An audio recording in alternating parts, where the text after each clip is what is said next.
Gepleýär Azatlyk radiosu. Eferde maksat Ataýew bilen habarlar gündeligi. Demirgazyk regionyň paýtagçylary ýygyma geç girişer. Türkmenistanyň Daşoğlu welaýatynyň paýtagçylary bu ýyl 10 sentýabrda ýygyma girişýärler diýip Azatlygyň regiona habarçysy 31 awgustda maglumat berdi. Welaýatda gowy ekişine giç badylygy berildi. Şol sebäpden gijim girişerler diýip ol aýtdy. Daşowda pawtanyň ýagdaýy juda pes diýip habarçy muňa täsir edýän faktorlar barada gurrunga dowam etdi. Ol suwurun suwlarynyň ýetmezçiliginiň umumyň ekrançylygy oňoýsuz täsir edýändigini, hususan gowy ekrany ösdürip ýetişdirmekde suwuň ähmiýetiniň ören möhümdigini belledi. Suwsuz ýetişen pawtada bereket bolmaýar diýip habarçy belledi. Ol Daşowdyň kärenne ýerlerini şu ýyl gowuçy meýdanlaryna mineral dökün üpçünçiliginiň talaba laýyk berjay edilmänligini ýytydy. Mineral dökün wagtyndan geç berildi. Gowuçylar gurutmaly üçin olara derman sepdiler diýip habarçy aýtdy. Onuň sözlerine görä ýerli daýhanlar bu ýylky pagta hasyryny umytsyz garaýarlar. Daşowda harman doldurjak pagta ýok. Ruhy bilen etrawyny gowuçylaryň boyu 20 sm.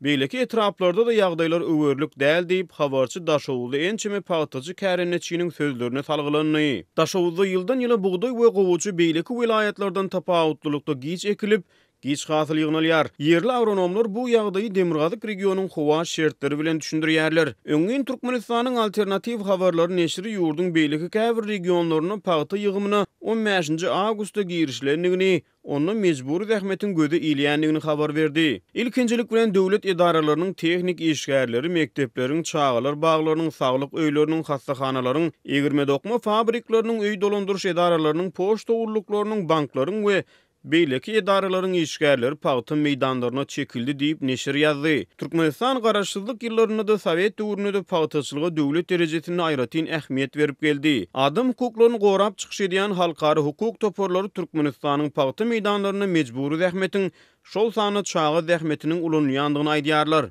2016-njy ýylyň fevral aýynda dünýä belli H&M kampaniýasy ýürütip beýanat ýaýradyp türkmen pagtasynyň ýüze wurdy. Ol bu kararyny Türkmenistanyň gowuçy meýdanlaryna çağa zähmetiniň ulanýandygyna esaslandyrdy. Şol ýylyň maý aýynda ýaradan beýanatyny Şwetsiýanyň IKEA kampaniýasy Türkmenistanyň pagta ýygymy döwrüne mejburi zähmet ýa-da adam hukuklarynyň depelenmegi ýaly ýagdaýlar ýüze çykan halatyny özüniň türkmen pagtasyndan ýüz öwrüp biljekdigini duýdurdy. 2016-njy ýylyň iýun aýynda belli meşhur global markalar Adidas, Esprit, H&M, şeýle-de sermaýeçiler, biznes jemgyýetleri, kärdeşler, arkalaşyklary hemde adam hukuklaryny goraýjy toporlardan düzülen 60 wekil Türkmenistanyň prezidentiniň adyna hat ýollap ýurduň pagta meýdanlaryna mejburi zähmeti alada bildirdiler. 2018-nji ýylyň maý aýynda Amerikanyň Birleşen Ştatlarynyň gömrük gullugy Türkmenistanyň öndürilen pagtanyň, şeýle-de Türkmenistanyň pagtasyndan taýýarlanan eslenlik ýurduň önümleriniň ähli görnüşiniň abaşa import edilmegine gadagançylyk girizdi. Türkmen resmiýetleri pagta meýdanlaryny mejburi zähmetiň ulanýandygyny ret edýärler. Türkmenistanyň alternativ habarlarynyň habar bermegine görä Ýewropa Birleşigi bilen Türkmenistanyň arasynda adam hukuklary boýunça şu ýylyň 21-nji iýulyna Brüsselde geçirilen maslahatda türkmen resmiýetleri Ýewropa Birleşiginiň pagta meýdanlary boýunça aýdan berliklerini oňoýsuz çemeleşip bu ýagdaýy tutuşlugyna ret edipdirler. Şonu türkmen wekiliýetine baş tutanlyk eden Türkmenistanyň Daşary işler ministriniň orunmasary Wefa Hajyýew ýurtda mejburi zähmetiň ulanýandygyny çürt kesik inkar edipdir. Türkmenistanyň resmi medeniýet henüz ýurtda pagta ýygymyna girişilmegi barada maglumat ýaýratmady. Türkmenistan'dan Azatlyk radiosynyň azathabar.com web saýtyna Sayfon 3 proxy ulgama arkaly howpsuz ýagdaýda girip bilersiňiz. Sayfon 3 siziň internetdäki şahsiýetiňiziň gizlinligini ýokary derejede üçinetýär. Türkmenistan'dan her günde Sayfon 3 arkaly 1,5 million gezek peýdalanylyp petiklenen saýtlary girilýär. Sayfon 3 dowamly özgörýär. Şonuň üçin ony her 2 hepdeden täzeläp durmagy unutmaň. Azatlyk radiosyny Sayfon 3 bilen howpsuz ýagdaýda ýygarla. Gepleýär Azatlyk radiosu. Habarlar günneligi gepleşigimizi men Döwlet Baýhan dowam etdirýän. Aşgabatyň aeroportuna täze düzgün migrasiýadan soň howpsuzlyk gullugynyň barlygynyň geçmeli. Aşgabatyň aeroportunda ýolagçylaryň daşary ýurda göýberilmegine inni migrasiýa däl, eýsem howpsuzlyk gullugynyň karar berýänligi öňe sürilýär. Hepdäniň başyndan bäri Istanbula gelenden soň Azatlyk radiosy bilen habarlaşýan käbir ýolagçylaryň aýtmagyna görä, aeroportda ahirki barlygy howpsuzlyk gullugy amala aşyrmaga başlapdyr. Goloýda Aşgabatdan Istanbula uçup gelen ýolagçylardan 2 tansy Azatlyk radiosuna sesiniň üýtgedilip efire anonim ýagdaýda berilmegini isläp, özlerinden soňky tanışlarynyň hem çeýle ýagdaýda gaýdanygyny görüň berdi. Migrasiýadan apy geçýän. Ondan soň komitet otyr. Komitetin kontroly birazdan bulundur. Mene indi neme aeroportda da insanlar komitetden geçýän. Ay olaryň şu neme sorawan bany ýa-da kälerlere ýaman neme diýe. Daha şolu bir özü mene hem diýdi gel işlemäge baryndan geçire gaýrat etmedi de bolýar sen işlemäge barýan belle bar geçdiň bardyk geçir goýurdylar. Aşgabatyň aeroportuna inni 3 warlygyň okodundan geçmeli. İlki bilen gümrük, soň migrasiýa we ahirine hem komitet otyr. Howpsuzlyk gullugy ýolagçylary dürli görnüşde soraga çekýär. Ýolagçylaryň käbirini çintkilep soraga çekýän bolsa, käbirini ýöne geçirmem goýberýärler. Aşgabatly bir wagt duran senin ne maksat bilen gidip barýan belle gaýdyny gaýtyp goýurdylar.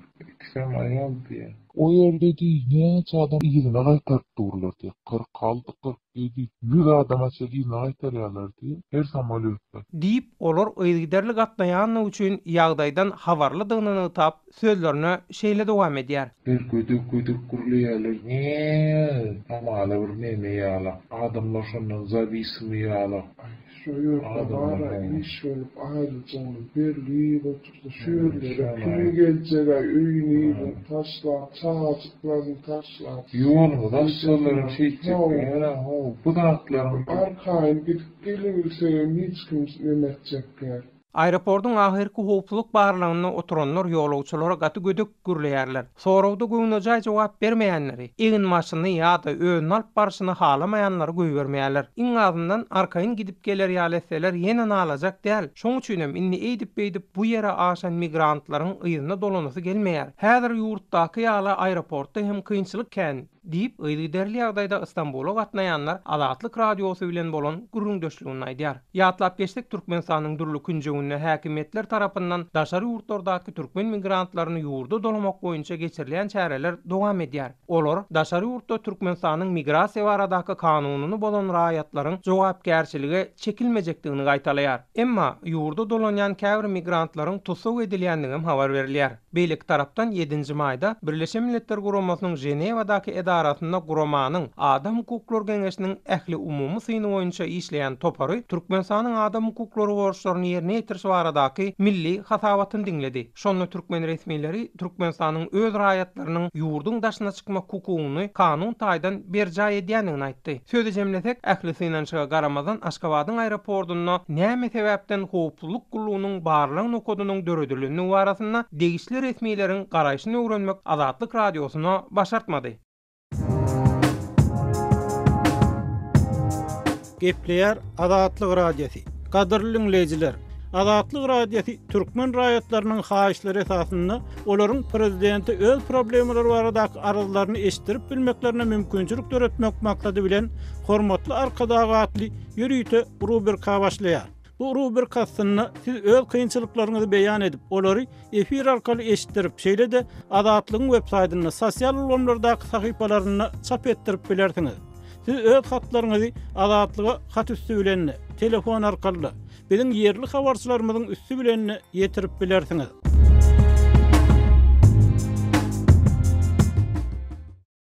Gepleýär Azatlyk radiosy. Efirde maksat Ataýew bilen habarlar gündeligi. Türkmenistanyň balykçylyk hojalygy agsaýar. Şu günler Türkmenistanyň balyk gymmatlady.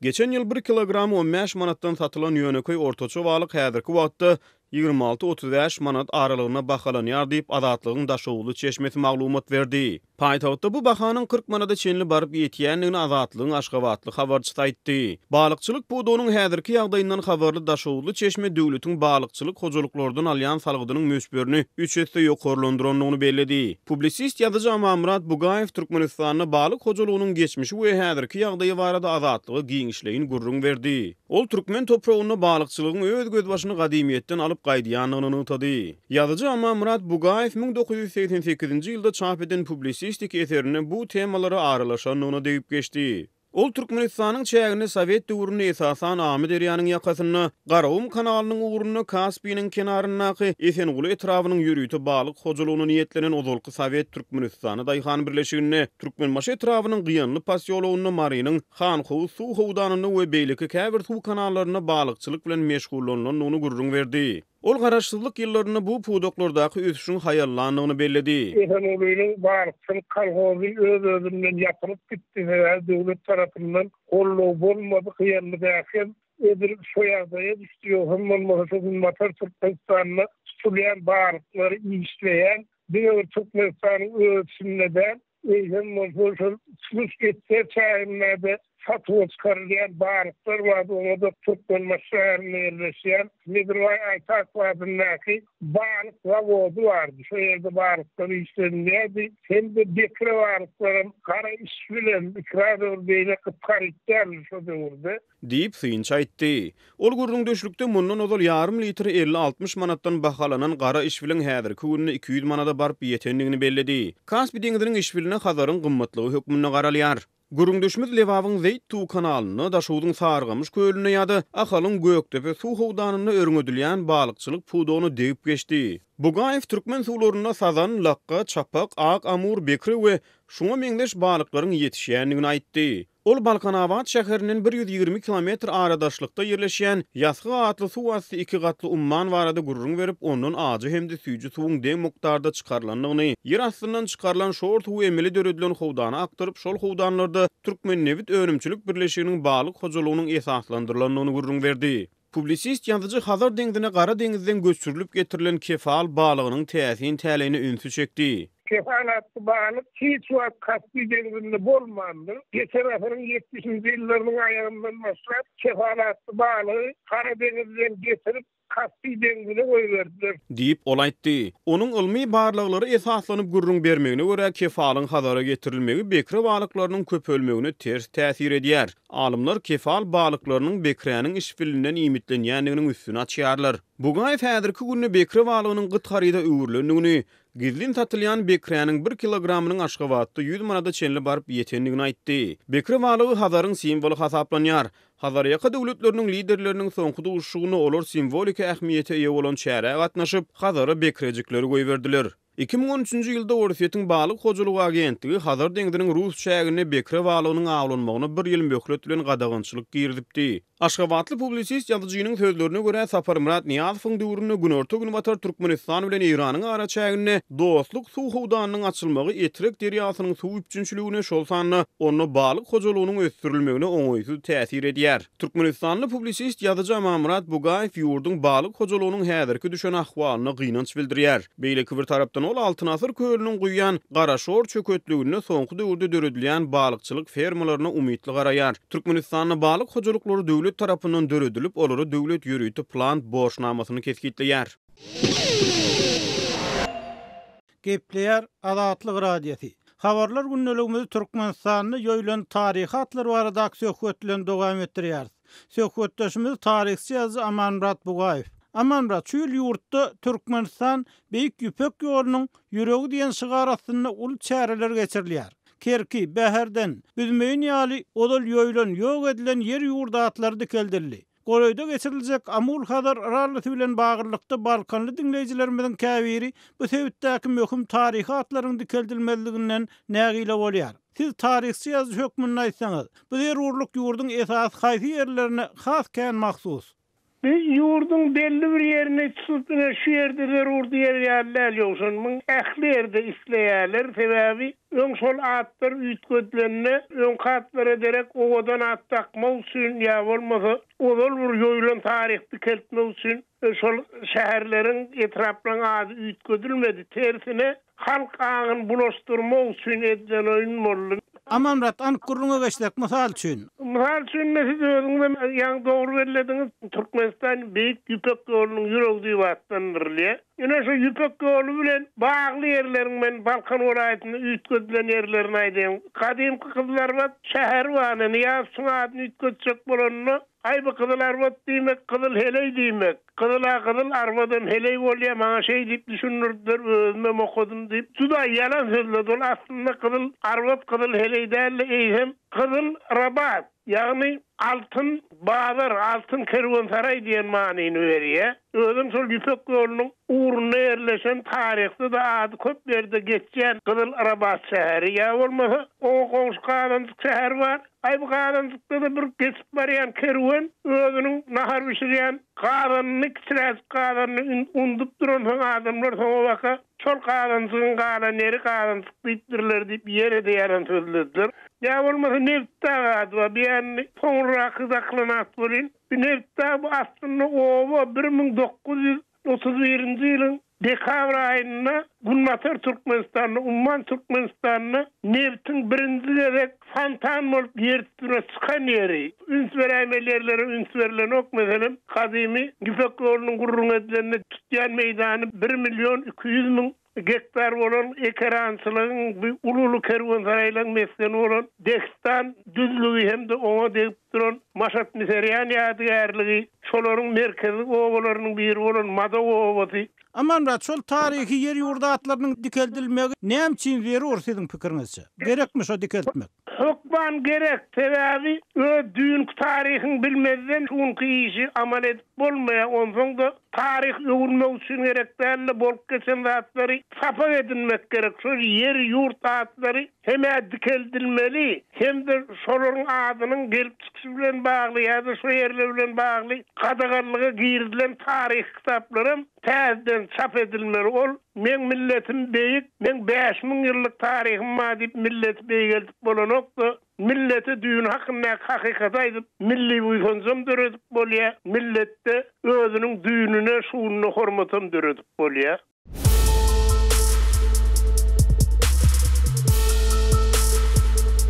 Öz sevitiňizde bolýan wakalar barada adatlyga maglumat bermek isleseňiz, biziň Facebook hasabymyza ýazyň. Bizi gözle bölümine Azatlyk radiosu ýazyp tap bilersiňiz. Siz suratlaryňyzy we videolaryňyzy hem ýollap bilersiňiz. Azatlyk siziň şahsiýetiniňizi gizlinlikde saklar. Siz bolan wakalar barada maglumat beriň, biz hem habar bereriz.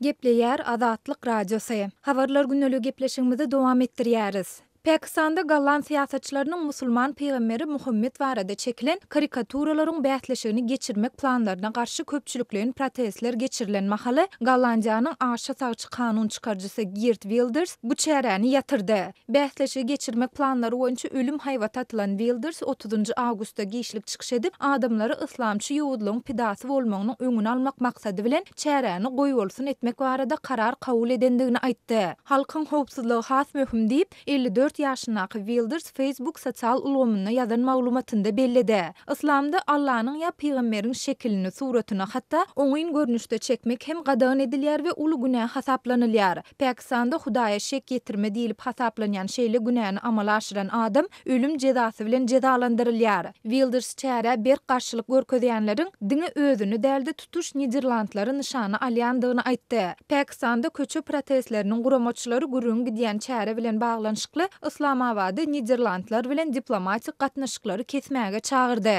Gallan kanun çykarjysy 10.000 çemesi diýilip çaklanylýan Pakistanly ýurdun gündordunaky Lahore şäherinden Islamabada tarap ýürüýüşleri geçirmek dowam etdirýän mahaly Muhammed peýgamber barada çekilen karikaturalaryň bähleşigini geçirmek çäresini ýatyrýandygyny yglan etdi. Bu protestler Pakistanyň Tehrik-i Labaik partiyasy tarapyndan maliýeleşdirildi. 30 awgustda gahar gazaply protestçiler Islamabada tarap goýlandy. Pakistan Gallandiyanyň bu ýurtdaky diplomatik enklawyny goramak üçin müňlerçe goşun ýerleşdirdi. Mundan odol 700 çemesi goşun tarapyndan gorulýan Gallandiyanyň Islamabaddaky ilçihanasynyň jaýlarynyň töweregine ýene-de müňlerçe polisiýa işgäri we ýarym harbylar ýerleşdirildi diýip polisiýa ofiseri aýtdy. Demonstrantlar Islamabada gelmedinden öň polisiýa tarapyndan Jelum şäherçesinde gysga wagtlaýyn saklandy. Ýöne protestçiler özleriniň ýowudlyga getirip biljek derejede polisiýa garşylyk görkezjek işleri barada haýwat atan soň häkimetler ýumşap olaryň ýörüşlerini dowam etdirmegine ruhsat berdiler diýip AP habar agentligi habar berdi. Biz öz peýgamberimiziň mertebesini goramak üçin ölüp biljekdigimizi tutuş dünýä görkezmek üçin köçelere çykdyk diýip Labaýyk partiýasynyň lideri Hadim Huseyin Rizvi köpçülüge ýüzlenip eden çykyşyny aýtdy. Reuters habar agentliginiň maglumatyna görä, Wilders karikatura bätleşigini ýatyrmadan bir näçe saat öň Owanistandaky Taliban topary Owan eskerlerini Owanistandaky NATO missiýasynda gulluk edýän gallant goşunyna hüjüm etmäge çağırdy. Talibanyň ýaýradan beýanatynda toparyň esasy medeniýet wekili planlaşdyrylan bätleşigi Hudaýa şek getirmek we Niderlandlar tarapyndan ähli musulmanlara garşy duşmançylykly hereket diýip häsiýetlendirdi. Eger Owan howpsuzlyk güýçleriniň agdalary özleriniň musulmandygyna hakykatdan hem inanýan bolsa, onu öz ýaraglaryny gallant goşunyna tarap gönükdirmeli ýa-da olary hüjüm etmek üçin Taliban söwüşçülerini kömek etmeli diýilip beýanatda bellenilýär. Owanistan'da 100 çemesi gallant harbysy bar. Olar NATO'nyň ýolbaşçylygyndaky missiýanyň çäginde Owan güýçlerini türgenleşdirip olary maslahat berýärler. Gepler Azatlyk Radiosu. Efirde habarlar gündeligi bilen men Şaýmerdan Ulumrady Kabuldan. Günbatar Awganistanyň Herat welaýatynda Türkmenistanyň iwerilýän elektrik geçirjisine jeňçiler ziýan ýetirdi. Herat şäheriniň ýaşaýjylarynyň ýary gurragy elektriksiz garankyda galdy. Belli bolşýaly Herat welaýatynda 100 000 goly adam Türkmenistanyň elektrik togyny sarf edýär. Herat welaýatynyň elektrik energiýa idarasynyň başlygy Muhammed Tahir Arif'in aýtmagyna görä, Awgan güýçleri bilen jeňçileriň arasynda çatışyk bolupdyr. Elektrik liniýalaryna ok degip üzülüpdir. Zaten ki beyne nigway polis ve muhalifin der usaha suret girip mermiyozuna bilen sabat kadey mevzu. Elektrik akımını Herat şäherine goý bermek üçin alada edilýär. Üzülen simler gaýtadan daqylar. Onuň üçin biziň işgärlerimiz wakanyň ýüz beren ýerine ugraýar. Ýöne işgärlerimizin howpsuzlygyny üpçün etmegimiz hökümetden soraýar diýip Muhammed Tahir Arif aýtdy. Torgundy Herat şaýolunyň ugrunda talep söwüşçileriniň hereket edýändigini Herat welaýatynyň häkiminiň medbugat wekili Ceylani Ferhat tasdiqlady. Taliban musallat aleyhi vücut aşal ve telgeli de sahana bu da selfazı sarış. Jeňçiler bilen Awgan güýçleriniň arasynda çatışyk bolmandyr. Talep ýaragyllary elektrik geçirjisiniň simlerini we sütünlerini bilgaslaýyn oka tutupdyr. Herat şäherine iwerilýän elektrik tok kesildi diýip Ferhat belledi. Herat welaýatynyň 3 etraby Türkmenistan bilen çäkleşýär. Herat welaýatynyň welaýat geňeşiniň başlygy Kamran Aliýewiň aýdyşyna garanda Herat welaýatynda jeňçiler güýçlenipdir. Düşman on kadar qabiy şöyle kol barqaraturam qat mekone sarak turam ban mekone. Olar elektrik geçirjisine de ziýan ýetirýär. Şaýollary kesýär. Jeňçileriň öňüni almak hökümet güýçlerine başartmaýar diýip deputat nägilelik bildirdi. Resmiýetiň ma'lum etmegine görä Herat welaýatynyň etraplarynda elektrik togyň tölegini hem talibanlar halkdan jemläp alýar. Hormatly radio dinleýijiler, şunuň bilen habarlar gündeligimiziň şu günkü sanyny geçirip gutarýarys.